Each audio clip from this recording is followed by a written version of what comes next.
सैनिक के जूते ने रेत के नीचे कुछ सख्त चीज को ठोकर मारी। अगले ही पल उसका शरीर 1000 टुकड़ों में उड़ गया। उसका साथी जम गया, दिमाग सुन्ना। सहज रूप से वह आगे बढ़ा। क्लिक, दबाव में धातु की अनमिस्टेकेबल आवाज, एक और लैंडमाइन। शिट, धमाके की गूंज अभी भी उसके कानों में बज रही थी। दुनिया धुंधली और दूर सी लग रही थी। जब उसकी सुनने की शक्ति लौटी, उसने अपने दोस्त के बचे हुए हिस्सों को देखा और गले को फाड़ देने वाली चीख निकाली, लेकिन शोक मनाने का यह समय नहीं था। उसने खुद को संभाला, सावधानी से एक घुटने पर बैठा और अपना कॉम्बैट नाइफ निकालकर अपने जूते के नीचे की रेत को टटोलने लगा। ब्लेड धातु से टकराई, निश्चित ही एक माइन। उसने क्षेत्र को स्कैन किया और लगभग 10 फीट दूर रेडियो देखा। उसने अपने जूते के फीते खोले और अपनी एंट्रेंचिंग टूल के साथ एक अस्थायी ग्रैपलिंग हुक बना लिया। कई असफल प्रयासों के बाद उसने पूरी ताकत से उसे फेंका। फेंक की ताकत से उसका पैर लगभग माइन से उठ गया, लेकिन चमत्कारिक रूप से उसने पैक को पकड़ लिया। घंटों जैसे लगने के बाद वह आखिरकार हेडक्वार्टर से संपर्क कर सका और अपनी स्थिति समझाई।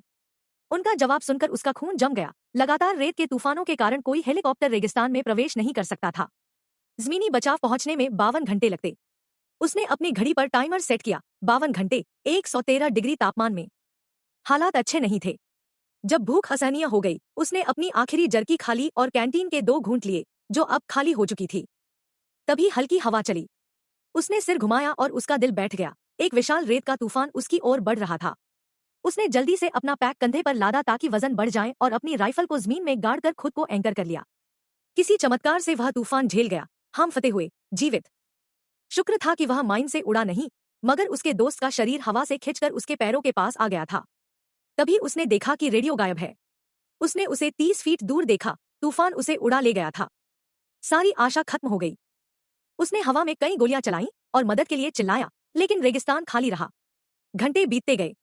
सूरज ने उसके चेहरे को इतनी बुरी तरह झुलसा दिया कि खाल परतों में उतरने लगी। हताश होकर उसने अपना ही मूत्र पीने की कोशिश की, लेकिन उसकी तीखी गंध पर घिन आ गई। तभी उसने उसे देखा, एक छोटी लड़की, अजीब आसमान कदमों से चलते हुए, हाथ में पानी की बोतल लिए आ रही थी। उसने बोतल झपट ली और लालच से पी गया।